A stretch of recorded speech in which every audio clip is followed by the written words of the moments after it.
What you're looking at is a video where someone is using just Tifa to beat arguably the hardest boss in Final Fantasy Rebirth, a feat I couldn't do with the full party, let alone take no damage. Oh yeah, and it's on hard mode. This person has created a hanging device in Tears of the Kingdom that will literally slap a Lionel to death. I just beat Cyberpunk for the first time ever, so naturally I'm seeing a lot of clips like this one in my feed. What 1,000 hours of Cyberpunk looks like. I sat slack-jawed as this person effortlessly danced through the sky and pulled off insane tricks and combat techniques that I couldn't have even imagined trying. My playthrough looks like a chimp nibbling on a wad of Play-Doh. This was like watching Michelangelo sculpt David. And we've all seen clips like this. Someone playing a game at a level worlds beyond what you could ever imagine doing yourself, and if you're like me, typically your reaction is something like, cool, it's awesome that you could do this, I had no idea, and then you lock your phone and wipe.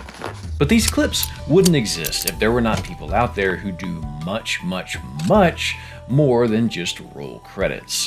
Which makes me wonder, what possesses a person to want to go to this length in a game? To spend so many hours relentlessly experimenting, maximizing, learning, and showing off. A reason beyond just liking the game that much, or achievement hunting, because the cop-out answer is of course, they just like it that much. But that's too simple. I loved Rebirth, I loved Cyberpunk, I loved Tears of the Kingdom, but I didn't express that love through playing them for copious amounts of hours and multiple playthroughs, and according to this poll I made, neither did a great many of you.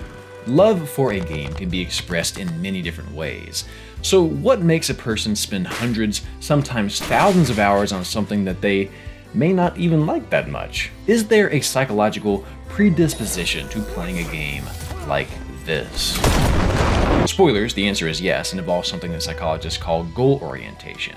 And through a pile of psych research, some insights on how different games might affect your playstyle preference and how your parents might have affected this, hopefully this will give you some clarity on why you are the way that you are.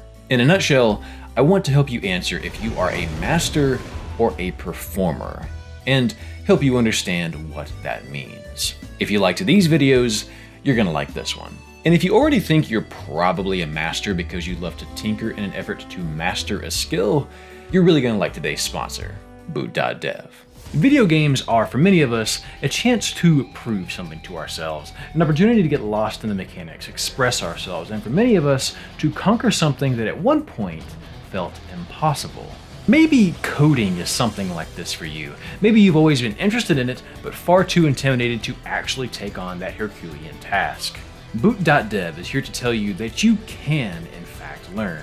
Python, Go, JavaScript, TypeScript, these are courses you can take on Boot, but I want you to think of them as individual journeys with bosses and obstacles to overcome, because that's exactly how Boot works.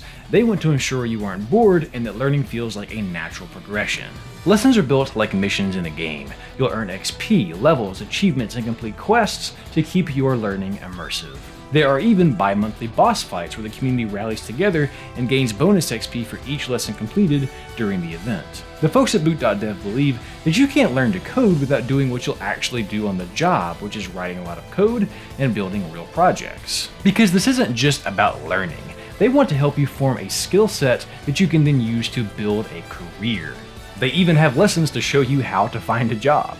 You like working from home? You want to work in a field where the median salary in the US in 2024 was over $100,000?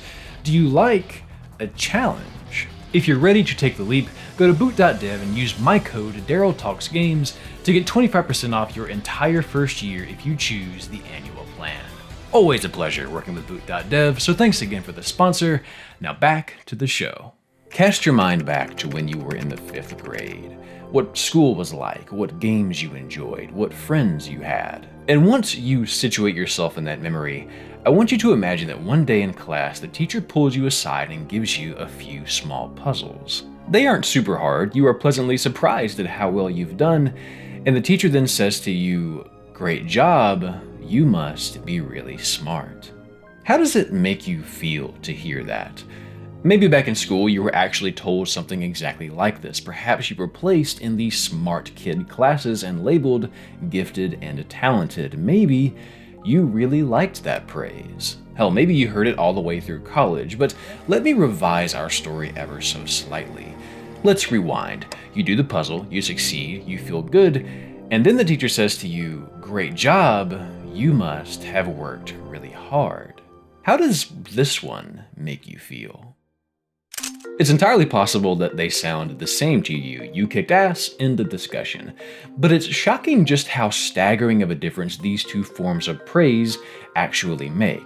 This is Dr. Carol Dweck, and over the course of her career, she has done a ton of research on people's personal beliefs about their own intelligence and abilities. And our little thought experiment is a study that she ran in several different forms over the years. In essence, elementary schoolers will be split into groups and do a series of easy, nonverbal puzzles. One group was praised for their intelligence. Wow, you did really well. You must be really smart at this. Another was praised for their effort. Wow, you did really well. You must have tried really hard at these. And of course, the control group wasn't praised at all. Sorry, Timmy. In her original study, only one sentence of feedback was uttered because, as Dr. Dweck explains, we had a hunch that one line might be enough to see an effect. Which is an absolute mic drop because that's exactly what happened. When the students were then offered either a harder puzzle or another puzzle of a similar difficulty, the majority of the students praised for effort took the harder puzzle. Those praised for their smarts actually took the easier. The smart kids did not want the business, but the ones told that they worked hard were very Goku-ishly ready to be pummeled for the love of the game. They invited the challenge with open arms. So what exactly is happening here?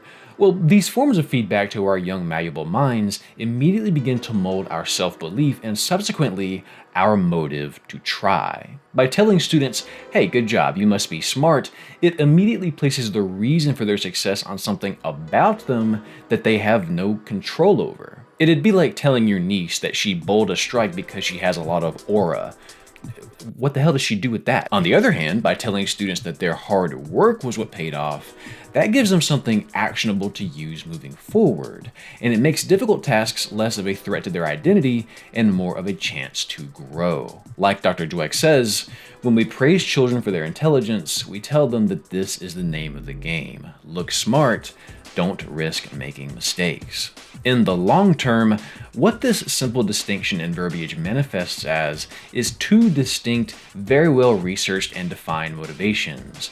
A mastery motivation, the desire to do well at something for the sake of learning it and finding competence in it, and a performance motivation, the desire to excel because from a social standpoint, it makes one appear competent. And at face value, you can probably already start to imagine which one you tend to have based on your upbringing and perhaps how it affects your playstyle when you game.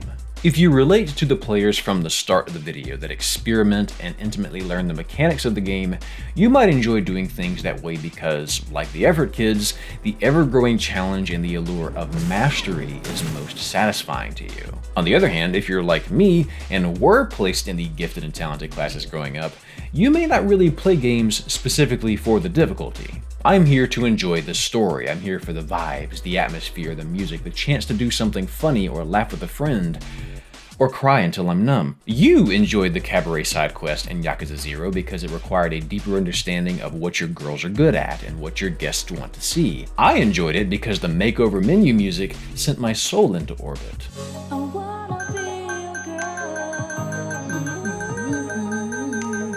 We are not the same. I'm much more of a performer. I want something to take me for a ride, not something to study and find expertise in. So if you happened to participate in that poll, more than likely your goal orientation played a part in your answer. If you tend to deep dive into games and play them for every penny they're worth and then some, I'd be willing to bet you play with a mastery motivation in mind. If you're like me and typically just run the base game and move on, you are likely playing with more of a performance motivation in mind. And before we go too much further, I want to make it as clear as I possibly can that despite how Dr. Dweck's research frames it, in the long term, neither motivation is inherently better than the other. It does seem that mastery is a healthier perspective for deeply learning something, and in many cases it is. But that ability to truly lock in and learn about something at an incredibly high level often comes at a cost. Have you ever met someone who kind of only plays FromSoft titles or only plays games on their hardest difficulty. They probably justify this with phrases like, playing something easy just doesn't do it for me anymore, or I don't know, I just can't enjoy this unless I hate myself along the way. These folks are probably mastery oriented.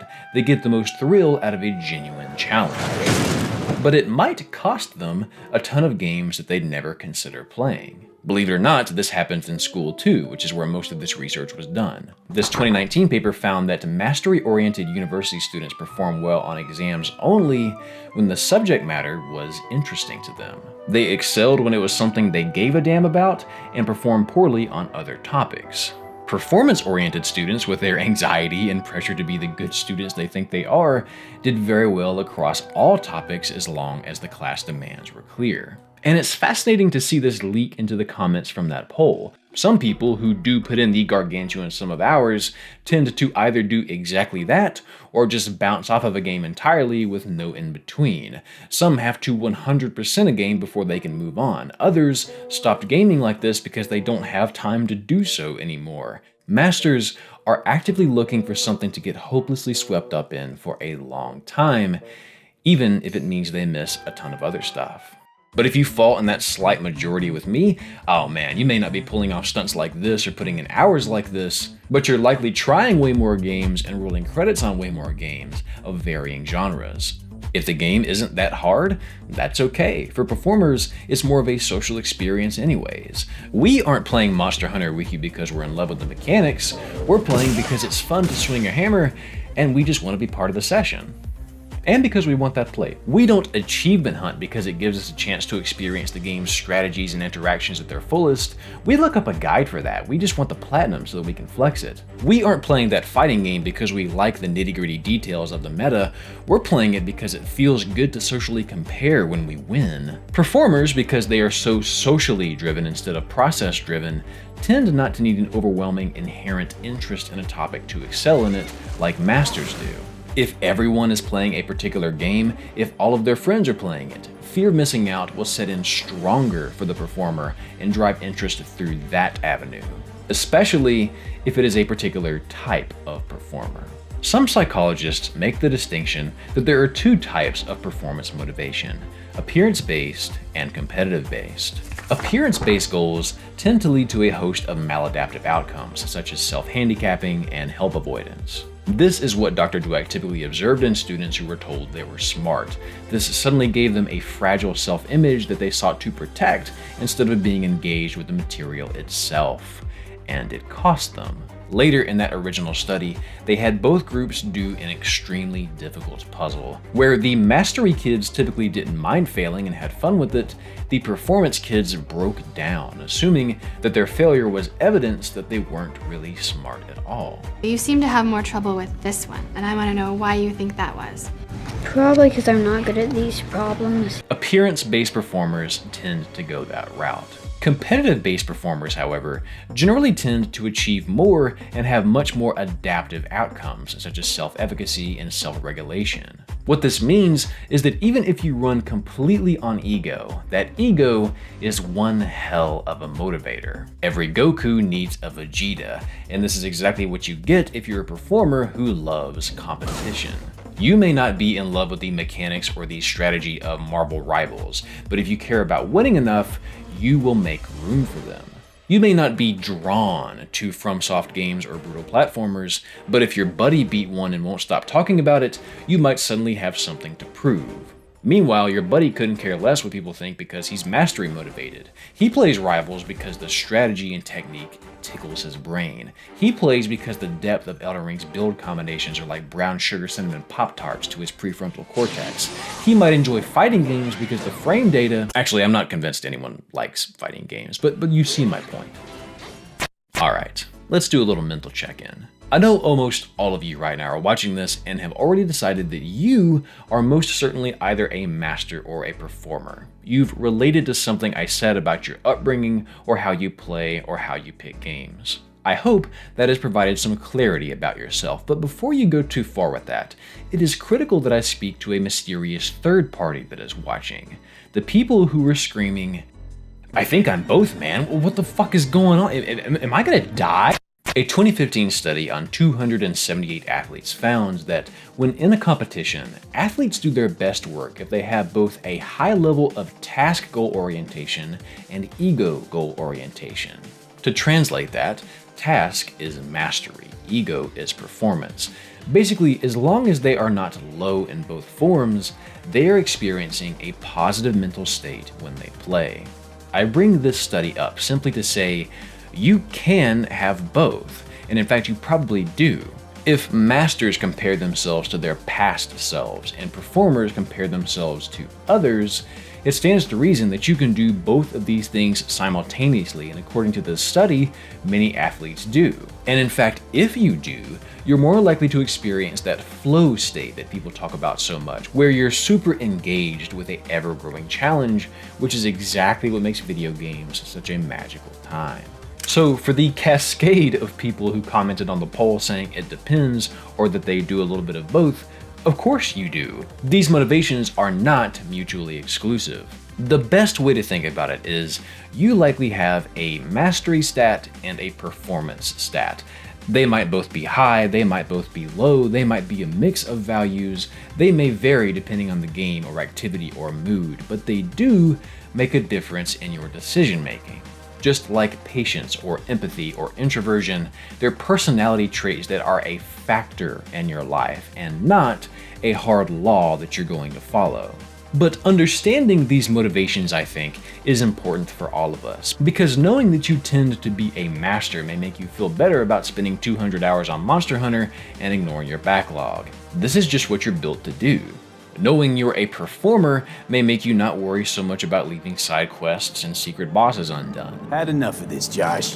If the challenge didn't entice you, listen to that feeling. You're trying to be honest with yourself. That's okay.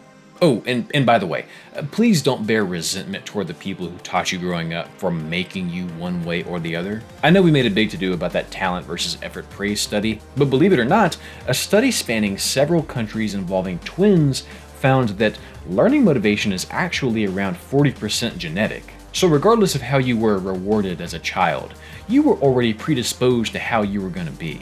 Don't be mad at your teachers. Be mad at your parents. And let's not forget that, again, goal orientation is just a factor in your gaming habits. Growing up, the teacher might have been less of an influence than your family's financial situation. The neighbor kid might have had 3 consoles and a library of juicy goodness to pick from, but if all you had was a copy of Paper Mario, a Mad Catz, and a Dream, you were going to play every inch of that game because it's all you had. You discovered the Danger Mario build, actually. Think that could explain why you play the same shit 7 times over these days? Maybe your family could only afford to rent games from Blockbuster and it forced you to try a ton of different stuff, and that habit stuck with you. Maybe that's why you never finish anything. Maybe you're more of a performer and that led you to achievement hunting, which made you discover how cool a mechanic is in a game, which then led you to want to play other games on a deeper, more technical level. Did you just become a master? All of this to say, obviously, we are told a great many things growing up, and it's impossible to, in hindsight, perfectly trace the reverberations of what that symphony of praise and discipline and reinforcement actually did to us, let alone measure how that interacted with all of the habits we've cultivated since then. But the point of this video was not to label you one of 2 cute clickbaity buzzwords, but instead to help you understand more about yourself and those around you. That's all I ever really tried to do here. I hope today I succeeded. Regardless of the why you tick the way you do or the how you arrived here, just remember that it doesn't define you. It is a piece of you that you should seek to make peace with. Hey there, you. Thanks for watching this one. I kind of threw it together last second because, believe it or not, I was completely lost in Cyberpunk for the last month. Holy cow, what a game. If you enjoyed this and want to support the show, give it a like, comment if you're a master or a performer or somewhere in between down below, and hit that subscribe button. And if you adore the show and want to help make it happen, join me on Patreon. For $1 a month, you can get access to editing live streams, creative input, your name in the credits, bloopers, all kinds of stuff. Shout out to this month's featured patrons: Christoph Stoffel, Jake, is that a weird spelling of Jake? I like it.